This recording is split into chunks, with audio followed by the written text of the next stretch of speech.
Germany emerges as a powerhouse, really, because of that. It's industrialization. You have the Berlin Conference around in that time as well. How does all this come together, and how does the other powers begin to kind of formulate propaganda and whatnot against Germany at this point?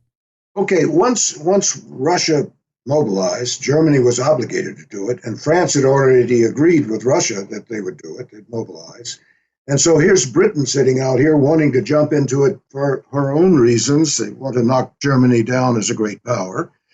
All they needed was a pretext. Now, Germany is sitting there on a plain, a flat plain in the middle of Europe with no natural boundaries or protections at all.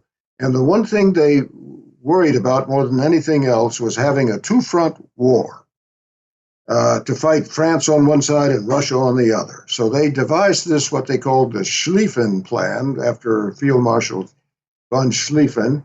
And this this was defensive more than offensive. And Germany is tagged with being, invading Belgium, and therefore it's an offensive move, but it was really defensive in nature. The Schlieffen Plan called for rapid mobilization of the German army, sweep through Belgium into France, knock France out of the war with a blitzkrieg, wheel around, and then take on the Russians. That's the Schlieffen Plan.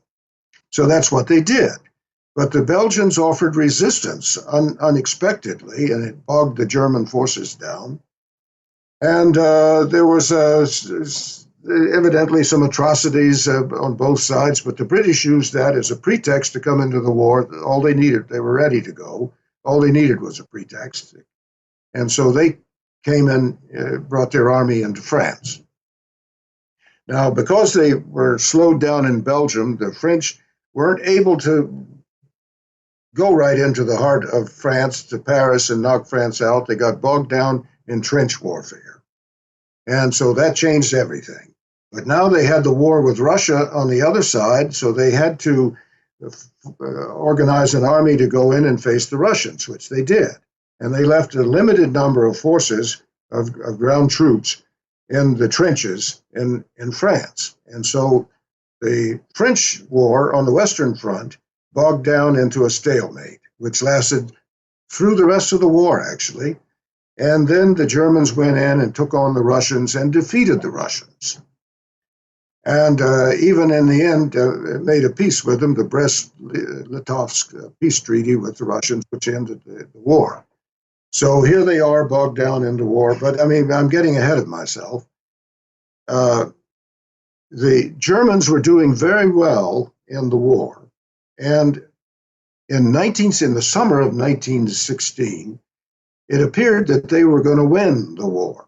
It looked like they would win.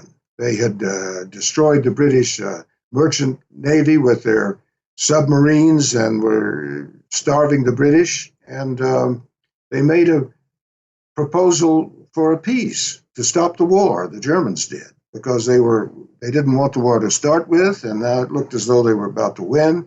And they made a peace offer, which Britain rejected out of hand.